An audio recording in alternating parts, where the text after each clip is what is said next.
Thank you, Michael and Lisa. I think that last thing that Lisa mentioned, more regulations, less cookies, is a proper summary kind of for the day in general. So with that in mind, more regulations, less cookies, it's also really important for how are our technology platforms and the tools that we're relying on evolving and changing, and how can we use those in a privacy-centric way.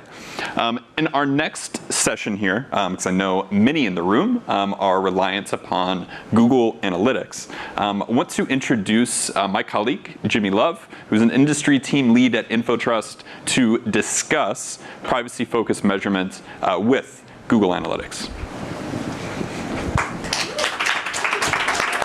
Thank you, sir. Thank you all. Appreciate the very warm welcome. When the marketing team asked me to present on Google Analytics at the Durability Summit in New York City, I said, sure, sounds great. I know this topic very well. And then I said, but looking at the list of speakers and topics, I said, maybe you can move me to like the beginning of the day, like a little less pressure, smaller shoes to fill. So here I am right at the end, nearing the end of one of your final obstacles before happy hour. So marketing team, thank you for the hookup. So brief introduction, my name is Jimmy Love. As Lucas mentioned, I'm industry team lead at InfoTrust. I'm very excited to talk to you all about the future of Google Analytics 5. Expected to come out in around 2035, but it's never too early to begin preparing. Obviously kidding. More going to focus on the immediate future of Google Analytics, GA4. Specifically privacy-focused measurement and the features of GA4 that will help you do just that. So we'll start with some scary statistics. Who doesn't love seeing some numbers? Basically what these are saying are clearly consumers want control over their data, how it's being used, and some may even be willing to terminate relationships with companies that fail to provide that security or control. Personally identifiable information is often what is being stolen due to some of the profit that can be made from criminal activity like identity theft. This one's a bit cruel to any Gen Zers in the crowd, but 71% are confident they wouldn't fall for a phishing scam, but only 44% aren't sure what phishing is. A little hint, it does not involve a pole and a pond. But a large percentage of users, around 88% in fact, are willing to share their data if they trust your organization. So what these stats really paint the picture that trustworthiness of your brand will dictate how much information consumers are willing to share. Clearly, as we've been learning throughout the day, the digital analytics and MarTech landscape continues to change and evolve, including the deprecation of universal analytics. Today, your organizational strategy needs to be privacy-centric. Plain and simple, that's the theme of the entire conference. And as we just learned, consumers are more aware than ever and have higher expectations of how organizations use data. So be transparent by sharing the data you are accumulating, why, how you're protecting it, and know that you can generate insights within the limitations of local privacy laws. Being data-driven is not a factor of technology, rather a matter of strategy. And first-party data architecture and collection should clearly be a big part of that strategy. You just heard about that from Tyler earlier today. And just think, in about 1 year from now, not only will UA fully deprecate, even for the 360 users amongst us, but the world's most popular browser, Chrome, just heard about that, deprecating third-party cookies. So times they are a-changin'. Of course, change to the MarTech landscape means a change in strategy with analytics data collection, starting with GA4, and again, being more privacy-centric. New predictive metrics and machine learning are powerful features in the GA4 tool belt. I'll briefly talk about those a little bit later. And of course, collecting data is one thing, but taking action from that data is far more important. Native cloud and media platform integrations that we know and love from UA, still available in GA4 to help activate that first-party data. Talk about all of this in even greater detail in our Crawl, Walk, Run series, Part 2, Becoming a Privacy-Centric Marketing Organization, in your all's bags. If everyone just wants to flip to page 156, that's the section of the book that I helped write. So just be sure to leave some reviews on Amazon about why that was your favorite part of the book. Arguably, my favorite feature upgrade in GA4 is its new data collection model. Collecting online data in such a more flexible way, since everything is an event. Page views, transactions, scrolls, clicks. No more of that user session and hit scope that frustrated the heck out of analysts in Universal Analytics custom reports, now known as explorations in GA4. Unlike in UA, GA4, nearly all dimensions and metrics can be combined and tweaked to get the insights you're looking for. And in a privacy-centric world, flexibility is very important. Since I'm about to share the theme of my presentation, there it is. This concept is not new to GA4, but GA4 does give your organization a fresh start to consider this very important point when it comes to web analytics, doing more with less. Let's try the button one more time. So what do we mean by that? Well, let's start with a focus on data minimization. To quote Bo Burnham from Inside, a hilarious musical comedy special on Netflix, highly recommend, the internet is truly anything and everything all of the time. But analytics probably shouldn't be unless you love paralysis by analysis. The real concept here is that a data controller should limit the collection of personal information to what is directly relevant and necessary to accomplish a specific purpose. Collecting only the personal data you really need and only keeping it for as long as you need it. I love this lag. I don't know whether it's actually working or not. This durability summit, most of you probably filled it out or you found another way to get in, I'm not sure how, obviously provides a great example. We collected the bare minimum necessary information to make this event successful. We did not need your phone number, social security number, we didn't need your home address for this conference. Of course, if we find any copies of Crawl, Walk, Run in the trash can, we will come to your home address and we will find you. But this is a great example of collecting what we really just needed for this conference. Some benefits of data minimization, obviously by focusing on critical and valuable data collection, implementation becomes cheaper, faster, and easier. Data is consistent for audience activation, and you'll be more likely to meet some of those changing and evolving regulatory requirements. And all of this means you'll be able to streamline future digital maintenance and updates. So a lot of fun buzzwords to basically reiterate, doing more with less. How specifically do data minimization principles apply to your GA4 implementation? Let's talk about that. And we'll actually start with Google Signals. Hasn't really been brought up yet today. What is it? Signals enables cross-device tracking and reporting. Within Google Analytics, Signals helps you understand how users interact with your website across multiple devices and sessions. This data can provide valuable insights into how people are navigating your marketing funnel, which you can use to optimize cross-device experience and show relevant ads and messaging to users at every stage of the consumer journey. Google Signals isn't a particularly new product. Most of you may be familiar with it. It was introduced with Universal Analytics, but its anonymized process for collecting data make it a crucial tool as Google and the internet as a whole becomes cookieless. What is new to Signals in GA4 is that in GA4 you can control the granularity of location and device data collection for specific countries or states if needed, enabling finer adjustments to comply with those local pesky privacy laws.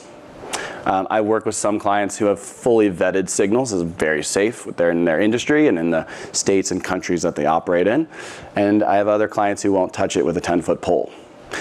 So clearly it's a very powerful tool, but it is worthy of a review with your legal team, your cookie policy, especially in certain countries, certain industries. Earlier we mentioned the healthcare industry, HIPAA compliance, great examples of when to check to see if Signals is right for your organization. And speaking of cookie policies, as mentioned earlier, always be transparent with your users in cookie banners. You can provide them next to no information, Or you can provide details about what you're collecting, why, and allow them to choose what they will or will not allow you to collect about them. Again, this is a great opportunity to build trust with your customers and website visitors. Consent mode is another very important principle and feature that is unique to GA4, did not exist in UA. For any user who opts out of cookie consent, consent mode will use machine learning modeling to estimate users, sessions, and conversions without using cookies or compromising user identity. Certain threshold requirements need to be met in order to train the models and get that value from consent mode. So it does make sense for higher volume websites and websites with those opt-in banner requirements where maybe 20, 30, maybe even 50% of users could be opting out of data collection. Of course, keep in mind you cannot retarget these users with ads. That would be completely against the concept of opting out of cookie consent. But if implemented correctly, you will see an increase in observable metrics that help fill in the data gap of users who did in fact opt out of consent within the GA4 platform. In GA4, love this, IP addresses are anonymized and never stored. Whereas in UA, that required you to actually set that up manually in GTM or within the G tag. So very big privacy win for GA4. And in GA4, you actually cannot even adjust this feature. So it's never going to collect it, and that's very important. On top of IP anonymization, EU data is now received and processed in the EU. Previously, data received from EU users was transferred to servers in the United States. Tyler alluded to that as well. Still a work in progress in some ways. But ultimately, we're clearly moving in a direction that help address some of those GDPR concerns for the legality of using GA4 in the European Union. Of course, never capturing personally identifiable information, or PII, in GA was as important in UA and still very equally important in GA4. Google has always maintained this stance. To protect a user's privacy, their policies mandate that no data be passed to GA that Google or an end user could recognize as PII. Common examples, mentioned a few earlier, email addresses, phone numbers, social security numbers, home addresses. This concept includes not capturing PII in query parameters that GA4 would then collect, along with PII entered by users in search boxes or form fields. If PII is identified in your analytics properties and not removed, Google does have the right to delete your account and data. So just try to avoid that from happening. Basically, personal data should be stored in your CRM and not in Google Analytics. Data redaction is a new GA4 feature, currently in alpha. Hopefully I'm allowed to share this. As of this presentation, at least, still in alpha. When you're watching the recording, I can't tell. But obviously, it's great to see new privacy-focused product features being released regularly. Data redaction allows you to redact specific data collected by website events before they're ever even sent to Google Analytics, such as email and query parameters.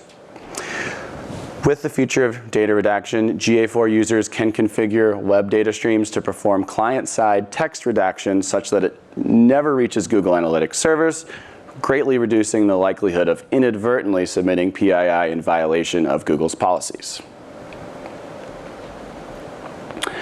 And data retention is also key to data minimization. Often 2 months, 14 months, 26 months is all you need for most relevant marketing or advertising purposes.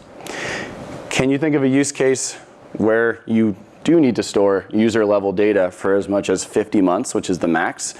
Probably not. If you do, I'd be curious to hear about it. Let's chat at happy hour. I've been still looking for a good example. Most of the clients on my industry team have determined 14 months as an ideal middle ground here. But before, hopefully this didn't scare you, it's very important to mention this does not mean you would lose aggregated user, session, or event data in standard reports after that time period, just the very specific user level data. And Google Analytics 4 also makes it easy and stress-free to delete data with data deletion requests. Data deletion requests can be used to delete text collected via event parameters.